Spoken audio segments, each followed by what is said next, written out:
नमस्कार दोस्तों, आज बहुत ही शुभ दिन है।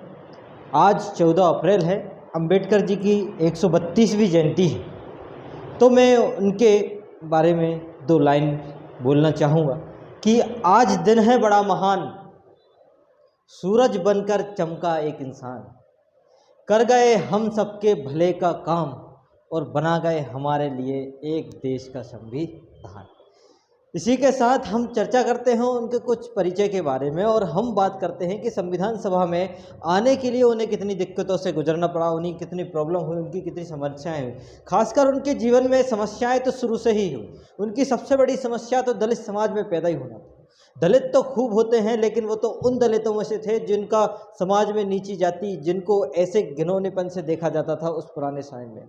आज भी 21वीं सदी में अगर मैं बता दूं तो 21वीं सदी की लोग भी अच्छी नहीं है। 21वीं सदी में भी कुछ लोग ऐसे हैं, दिल्ली के मुखर्जी नगर में अगर आप देखने जाओ तो अगर जैसे उनको पता चलता है कि ये दलित समाज के लोग, अभी 2013 के मामले में 2013 की ही घटना है, ये रिसेंटली 2013 की घटना है, उसमें भी बताया गया है कि एक किराएदार बन के एक दलित रहता है किसी मकान मालिक में। जैसे ही उसको पता चलता है कि ये दलित है, क्योंकि उस टाइम पे जब वो मकान लेने गया था उसने पूछा नहीं था, लेकिन उसको पता चलता है कि वो दलित है, तो वहाँ पे बहुत सारे कम से कम 500 लोग इकट्ठा हो जाते हैं उसको मारने के लिए। तो ये वर्तमान समय में भी आजकल ये घटनाएं चल रही हैं। खैर, अंबेडकर जी ने इनके मामले में इतना अच्छा काम किया है। इन्होंने दलित के लिए नहीं, इन्होंने पूरे भारत के लिए पूरा काम किया है। इन्होंने पूरा भारत का, इसलिए इनको बोला जाता है इंडिया निर्माता भी बोला जाता है, भारत निर्माता के नाम से भी इनको जाना जाता है।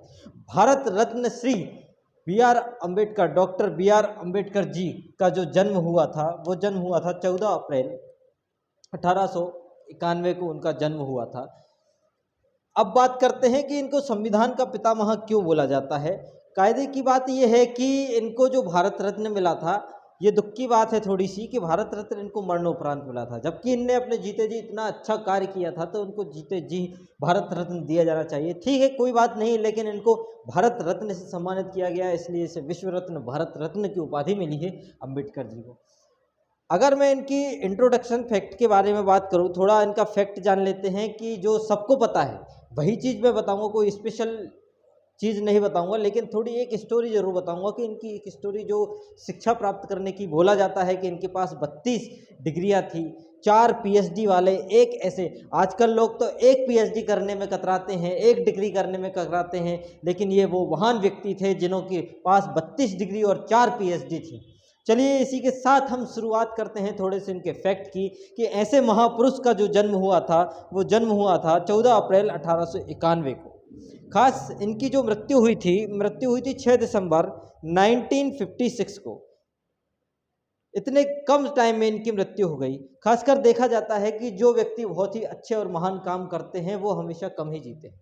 ये एक लॉजिक पॉइंट है, ये ऐसा होता है ना। तो ऐसे भले का काम करने वाले श्री डॉक्टर बी.आर. अम्बेडकर जी का जन्म 14 अप्रैल 1891 को हुआ था। ये बहुत ही दलित परिवार में इनका जन्म हुआ था और इनके जो पिताजी थे वो सूबेदार थे। ब्रिटिश जो कैंट होते हैं, सेना है, उसमें सूबेदार थे। लेकिन अच्छी बात थी कि वो, इनके पिताजी, इनके दादाजी शुरू से यही काम करते थे, तो वो सूबेदार थे, तो ये अच्छी बात थी। लेकिन इनके जन्म के कुछ 3 वर्ष बाद ही उनके पिताजी का क्या हो जाता है, रिटायरमेंट हो जाता है। मतलब पूरा इनका जीवन, इनकी जो पढ़ाई चलती है वो पेंशन पे चलती है। तो कितनी दुख की बात है कि पेंशन पे पढ़ाई करते, तो पेंशन कितना देते होंगे। जब सैलरी थी, सूबेदार थे, तब तो बात अलग बनती थी, लेकिन तब इनके पिताजी कितनी संतानें थी, 14 थे, और 14वीं ये लास्टवी संतान थे, और ये लास्ट संतान थे तो सबके चाहते थे, और ये पढ़ाई में बहुत ही अच्छे थे। इस कारण से इनके पिताजी ने इनको पढ़ाने में कोई कसर नहीं छोड़ी, अपनी पूरी पेंशन इनकी किताबों में, पढ़ाई में, मतलब इनके पिताजी बहुत ही समझदार थे जो अपने बच्चों को पढ़ाने के लिए बहुत ही संघर्ष कर रहे थे। ये स्कूल जब जाते हैं, ये छोटी मोटी कहानी आपको पता है कि पानी दूर से पीना, अलग अपनी फट्टी बिछा के बैठते थे, तो ये बोलते थे हम स्कूल नहीं जाएंगे, है ना। तो पिताजी इनको समझाते थे कि तुम वह व्यक्ति हो, तुम वह पुरुष बनोगे जो तुम ये जो समस्याओं से जो दलितों को जूझना पड़ता है, तुम उनका उद्धार करने के लिए तुम्हारा जन्म हुआ है, ये इनके पिताजी का कहना था। ठीक है, बात कुछ ऐसी है कि इनका जन्म महू में हुआ था, जो कि इंदौर के कुछ 20 किलोमीटर दूर महू है, वहाँ पे कैंट भी है, वहाँ पे हुआ था। इनकी शादी बचपन में हो गई थी, लगभग 15 साल की उम्र में इनकी शादी हो गई थी। इनकी बीवी जो थी वो थी रामाबाई इनकी जो बीवी थी, ठीक है। इसके बाद इनकी जो मृत्यु हो गई थी बहुत जल्दी हो गई थी, इनकी बीवी की मृत्यु हो गई थी। अब इनका जो नाम है डॉक्टर भीमराव अंबेडकर, तो कितनी प्यारी बात है। इनका जो नाम है राव, राव नाम था इनका, जबकि इनका जो पूरा नाम पढ़ा जाता है भीम से उनका माता श्री का नाम आता है भीमाबाई, राव से उनका पिताश्री का नाम आता है राम जी, और अंबेडकर जो हैं उनके गुरु का नाम, और वो भी गुरु कौन, वो गुरु ब्राह्मण थे। उन ब्राह्मण ने अपनी कास्ट इनको दी थी, इनके मतलब अंबेडकर लगाया था ताकि इनको नीचा ना देखना पड़े। तो मतलब ऐसे महागुरु भी होते हैं जो बच्चों को, बच्चों में सूरज देखते हैं कि तुम कल का सूरज हो, इसलिए मैं नहीं चाहता कि तुम्हारा भविष्य अंधकार में तुम्हारी जाति के कारण है, इसलिए इन्हें अपना नाम अंबेडकर दिया दिया। कायदे से इनके गांव का जो नाम था वो अम्बा देवकर था। अम्बा देवकर जो कहने में टफ लगता था, इनके पापा जी ने उसका नाम इनके पिताश्री ने पीछे अम्बा देवकर लगाया था। तो इनके गुरुजी ने बोला कि अम्बा देवकर बहुत ही टफ नाम है, इसलिए हम इनका नाम अंबेडकर रख देते हैं, और मैं अपना नाम रख देता हूँ जिससे इसके समाज में ये भी दिखे। अब इनकी जो दूसरी शादी हुई थी वो शारदा देवी से हुई थी। शारदा देवी भी एक ब्राह्मण थी। सोचने की बात ये है कि इनको इतना सपोर्ट मिला, और एक दलित जिनको लोग बोलते हैं, जो आज भी लोग बोलते हैं एसटी हैं, एससी हैं, इनका पानी नहीं, तो ऐसे देखो समझ, मतलब इनकी ने ब्राह्मण से शादी करी, जिनका सविता, डॉक्टर सविता जो भी एक डॉक्टर थी, पीएचडी पढ़ी लिखी इंसान थी तो इनने उनसे भी शादी करी, तो वो भी एक ब्राह्मण लेडी थी, ठीक है। अब जैसे कि इनकी, जब आप पता है कि शिक्षा कैसे हुई है, तो शिक्षा इनकी हुई थी बॉम्बे यूनिवर्सिटी। तो ये पहले ऐसे दलित छात्र थे जो वहाँ तक का सपना पूरा करने वाले बने।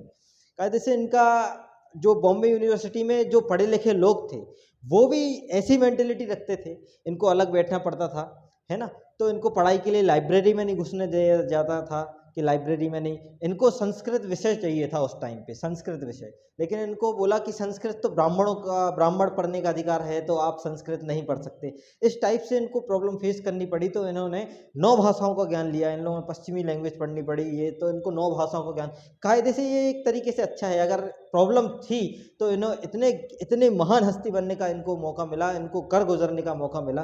लोगों को फैसिलिटी अगर दी जाती है तो लोग बड़े आराम से काम करते हैं, लेकिन इन्होंने उस चीज़ का फ़ायदा उठाया और बहुत आगे तक काम किया। लेकिन एक बार क्या होता है, आपने नाम सुना होगा, शिक्षा शिक्षा की जगत में एक नाम है उनका, दादा कोलेशकर। दादा कोलेशकर का आपने नाम सुना होगा कि दादा कोलेशकर क्या होते हैं, बहुत ही समाज सेवी रहते हैं, समाज के कल्याण में काम करते हैं। एक दिन वो बॉम्बे यूनिवर्सिटी से गुजर रहे थे और अंबेडकर जी को पार्क में, उस यूनिवर्सिटी के स्कूल के पार्क में, जो एलिसेफेंट यूनिवर्सिटी थी, स्कूल थी इनकी, है ना, तो उसमें पढ़ते हुए देखा। तो दादा कोलेस्कर ने 4 दिन नोटिस किया कि ये बाहर बैठ के लोग आते जाते हैं और ये पढ़ते हैं, डिस्टर्ब होते हैं। तो इन्होंने बोला, उस बच्चे को अपने पास बुलाया, अंबेडकर जी को, और उन्होंने बोला कि बैठिए। तो वो बैठ नहीं रहे थे, तो उनको लगा कि ये एससी हैं, जो दलित समाज से हैं, इसलिए नहीं बैठ रहे। तो कोलेस्कर जी का शब्द जो थे उस टाइम पे कि मैं ये सब नहीं मानता हूँ, तुम मेरे पास आके बैठ जाओ। तो ये बैठे। अब इनसे पूछा कि तुम लाइब्रेरी में क्यों नहीं बैठते, तो उन्होंने पूरी घटना बताई कि लाइब्रेरी में हमें घुसने नहीं दिया जाता है, ये सब चीज़ें। तो इनके पास एक खुद की लिखी हुई बुद्ध की जीवनी थी, इनकी खुद की लिखी हुई बुद्ध की जीवनी थी। तो उन्होंने बुद्ध की जीवनी डॉक्टर अंबेडकर जी को दे दी। अंबेडकर जी को जैसी बुद्ध की जीवनी मिली तो अंबेडकर जी बहुत ही खुश हुए, और बहुत ही खुश हुए तो उसको पढ़ना स्टार्ट किया। इसलिए सन 1956 में जब इनकी डेथ होती है तो ये अपना धर्म परिवर्तित कर लेते हैं, डेथ के कुछ वर्ष पहले धर्म परिवर्तन करते थे, बौद्ध धर्म में, और इनके साथ 5 लाख लोगों ने भी धर्म परिवर्तन किया। इसलिए इनका जो अंतिम संस्कार होता है वो हिंदू रीति से नहीं होता है, वो बौद्ध धर्म की रीति से होता है। ये बात थी। अब बात करते हैं कि ये कोलंबिया अमेरिका कैसे चले गए, कोलंबिया जो कैम्ब्रिज यूनिवर्सिटी है उसमें कैसे गए, है ना, क्योंकि इनने वहाँ से यहाँ से बीए किया था, जो बॉम्बे यूनिवर्सिटी है वहाँ से बीए किया था। फिर एमएससी और डीएससी में तो साइंस, आर्ट और लॉ, लास्ट में लॉ भी किया। London university, London school of law से इन्होंने क्या किया, लॉ भी किया। तो अब ये कैसे गए यहाँ तक, तो दादा कोलेस्कर ने इनका बहुत सपोर्ट किया। दादा कोलेस्कर ने एक गायकवाड़, जो जैसे सिंधिया परिवार होता है ना, एक गायकवाड़ परिवार में स्कॉलरशिप प्रोविज़न था जो बच्चों की पढ़ाई के लिए उनको अमेरिका भेजते थे। तो उसमें इनको पार्टिसिपेट कराया और वहाँ पे ये इनका अच्छा परफॉर्मेंस रहने के कारण गायकवाड़ जी ने 25 रुपये पर मंथ के हिसाब से इनको स्कॉलरशिप दी और ये कहाँ गए, ये अमेरिका पढ़ने गए। लेकिन वहाँ पे जो 1917 या 16-17 की बात है, वहाँ पे प्रथम विश्व युद्ध चल रहा था। इस कारण से जब ये जा रहे थे तो उनका जहाज़ डूब गया और जहाज़ में इनको तो कुछ नहीं हुआ और माना जाता है कि ये भी एक साजिश थी लोगों की कि इनको डुबा दिया जाए, ये वहाँ ना जा पाएँ। लेकिन इनको कुछ नहीं हुआ, इनकी जो मेहनत थी, किताबें थी, ये डूब गई थी। तो इससे अम्बेडकर जी बहुत दुखी हो गए थे। लेकिन कहते हैं ना कि अगर दिमाग बलवान हो तो ये नोट्स वगैरह कोई काम के नहीं रहते। तो इनके दिमाग ने फिर वो संघर्ष किया और फिर आगे बढ़े और इस प्रकार से इनका जीवन आगे चलता गया और हमारे इंडिया मेकर के रूप में ये डॉक्टर बी आर अम्बेडकर हमारे सामने हैं। अब संविधान की बात कर लेते हैं कि संविधान की जब तृतीय बैठक हुई, तृतीय बैठक 13 दिसंबर 1946 को हुई। पंडित जवाहरलाल नेहरू ने उद्देश्य प्रस्ताव लाए। उद्देश्य प्रस्ताव मतलब प्रस्तावना का एक आधार माना जाता है उद्देश्य प्रस्ताव को, डॉक्टर पंडित जवाहरलाल नेहरू। इस प्रस्ताव को बी आर अम्बेडकर ने पारित होने से मना कर दिया। क्यों मना कर दिया? इसका रीज़न था कि मुस्लिम लीग उस टाइम पे थी नहीं, तो उन्होंने बोला कि यार मुस्लिम लीग नहीं है जो कि संविधान, क्योंकि इनका कहना ये था कि हम धर्म वही है जो समाज में समानता, एकता, अखंडता बनाए रखता है। इनका बोला था मेरा कोई धर्म नहीं है, मेरा धर्म तो सिर्फ समानता है। इस टाइप से इनकी जो शब्द थे। अब डॉक्टर बी आर अम्बेडकर ने मना किया क्योंकि मुस्लिम लीग नहीं थी, तो 22 दिसंबर 1947 को लेकिन स्वीकार लिया, है ना, क्योंकि मुस्लिम लीग आ चुकी होगी इस टाइप पे। अब जैसे कि बात करते हैं कि ये संविधान सभा में आए कैसे, क्योंकि इन्होंने तो लॉ पढ़ा है, इनने क्रिमिनल यूनिवर्सिटी से 4 PhD 32 डिग्री करी है, तो अब ये इनका इंटरेस्ट राजनीति की तरफ कैसे आया? इन्होंने क्या किया, इन्होंने दलितों के उद्धार के लिए, क्योंकि आए दिन किस न किस फेस करना पड़ता था, क्योंकि ये प्रोफेसर बन के गए बड़ौदा में प्रोफेसर बन के भी गए थे। तो बड़ौदा में जो प्रोफेसर, पढ़े लिखे प्रोफेसर भी क्या करते थे कि अगर जैसे ये बैठ जाते थे पीना, किसी जग से पानी पी लेते थे तो वो लोग पानी नहीं पीते थे। तो ये सब देखते हुए उन्होंने सोचा कि यार कुछ तो करना पड़ेगा दलितों के लिए। तो इन्होंने दलितों के लिए ही नहीं, उन्होंने पूरे भारत के लिए काम करना स्टार्ट किया। दलितों के लिए तो किया ही किया, लेकिन पूरे भारत के लिए, पूरे मुस्लिमों के लिए, पूरे हिंदुओं के लिए, पूरे जितने भी धर्म थे उनके लिए काम किया। इसलिए इन्होंने जो प्रस्तावना का जो मुख्य पार्ट होता है जिसमें लिखा जाता है आर्थिक, सामाजिक, राजनीतिक न्याय की समानता, है ना, ये इन्हीं की शब्द थे।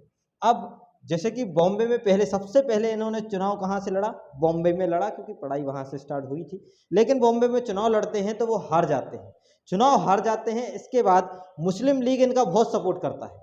सोचने की बात है, जहाँ आज वर्तमान में कंडीशन हिंदू मुस्लिम लड़ाई पे चल रही है, तो धर्म को आधार बना के आगे बढ़ रहे हैं लोग, वहाँ पे ऐसे लोग, मतलब वहाँ पे ये जातिवाद कम ही देखने मिलता था, सिर्फ एक ही जगह देखने मिल जाता था, वो भी दलितों पे ऊंच नीच ज़्यादा मिलती थी। लेकिन आजकल तो कुछ अलग ही मैटर है जो कि आपको जो कुछ ज़्यादा पता है इसके बारे में। मुस्लिम लीग ने सहायता ली और बंगाल की जैसेगुंडा में ये ने चुनाव लड़ा, वहाँ जीत जाते हैं।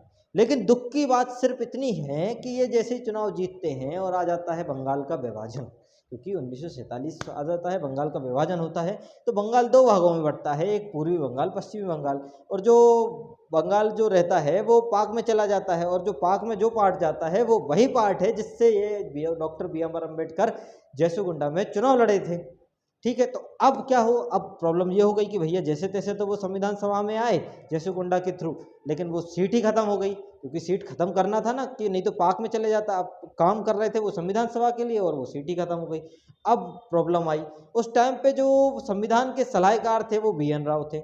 BN राव का डॉक्टर पंडित जवाहरलाल नेहरू से बोला गया कि बिना अम्बेडकर जी के संविधान का निर्माण करना बहुत ही जटिल है, बहुत ही मुश्किल है। तो अम्बेडकर जी ने वहाँ जो बंगाल के जो प्रधानमंत्री थे उस टाइम पे, उनको फ़ोन, बॉम्बे के जो प्रधानमंत्री थे उस टाइम पे बीजी एक उपाधि थी, है ना, तो उसको उनको फ़ोन लगाया कि अम्बेडकर साहब का आप क्या कराइए, वापस से चुनाव करवाइए। तो उनने क्या किया, इनकी बात मान के वापस से चुनाव करवाया, लेकिन उनने बोला सीट तो लिमिटेड थी, जो एक सीट थी वो भी ख़त्म कर दी। तो अब क्या करें? अब न एक सजेस्ट आया कि किसी न किसी को तो इस्तीफा देना पड़ेगा यदि बी आर अम्बेडकर जी को लाना है। तो वो महान हस्ती जिन्होंने अम्बेडकर जी के लिए समर्पण किया, वो महान हस्ती कौन थे? वो महान हस्ती का नाम आपको MR जैकर, वो नाम था MR जैकर। MR जैकर ने अपने पद से इस्तीफा दिया, तब जाकर हमारे डॉक्टर भीमराव अम्बेडकर जी संविधान सभा में आए, इन्होंने संविधान के लिए खूब कार्य किया, बहुत ही कार्य किया। इसलिए आर्टिकल 15, 16, 14 जो कि बात करता है, जो कि आज ऐसा इनका कहना है कि जिस दिन इस संविधान का दुरुपयोग होने लगे मैं स्वयं इस संविधान को जला दूंगा। और दुरुपयोग हो रहा है, कहीं कहीं जगह देखने मिलता है, लेकिन क्या करें, समय की परिस्थिति ही कुछ ऐसी है कि जो बोला जाता है समानता, राजनीतिक भेदभाव, लिंग, जाति, धर्म, आधार, है ना, कहीं कहीं अभी चीज़ें देखने मिल रही हैं।